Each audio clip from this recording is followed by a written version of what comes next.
My name is Nancy Ruth Owens, and this is to the Booth family of Clewiston. As you know, I used to work for Tony.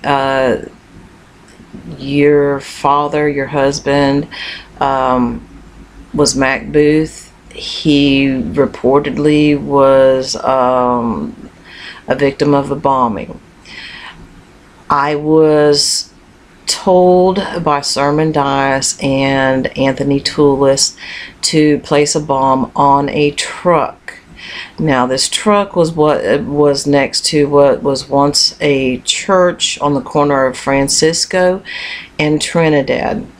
There was a building just a little bit north, okay, and this building had a parking lot.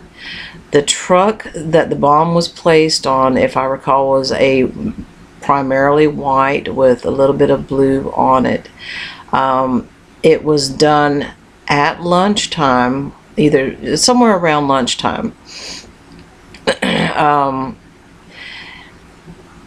The bomb that was placed on his vehicle was a practice bomb because it was it was the contract for Jimmy Hoffa, and both Tony Toulis and Sermon Dias Jr. wanted to make sure that everything went without a hitch. There was just simply, this contract was too important, and there was absolutely no room for mistakes. So this was the practice vehicle that I was to do. And being a female, the chances of anybody suspecting anything going on it was going to be pretty slim. And I was told if I got caught, just to say that I had dropped a lighter. Pick up a lighter and just basically play it off. So if this is Mac Booth's truck or not, I honestly, I just don't know. Again, it was a practice, for what happened in Daytona Beach, Florida. After Sermon Dias Jr., after the murder of Sermon Dias Sr., Sermon Dias Jr. had absolute trust. His character was just simply not in question. He was a victim. Somebody had murdered his family, and at this time they just simply did not suspect him of being involved in his father's murder and in any of the other things going on in Henry County. So there was just absolutely no question about Sermon Dias Jr. So he was trusted with the Hoffa situation, and John F. Kennedy Jr. There was an assassination attempt of John F. Kennedy. This is the one that you've heard rumored for the Medellin cartel. The John F. Kennedy Jr. assassination, and I say assassination because, again, I just don't believe the man survived it. I think they had a body double or something. He was pulled out. He was put on, this is Kennedy Jr. He was pulled out. He was put on a stretcher. I never saw him alive in any, appearing to be alive in any way, shape, or form. The thing about the Hoffa contract and the JFK Jr. contract is these two contracts were pretty much neck and neck. There was approximately 1 month difference between the two, and that's probably why they never disclosed the true dates of these two, because if you knew Hoffa disappeared here and you knew JFK Jr. either was assassinated or there was an assassination attempt here, people would be able to put this thing together.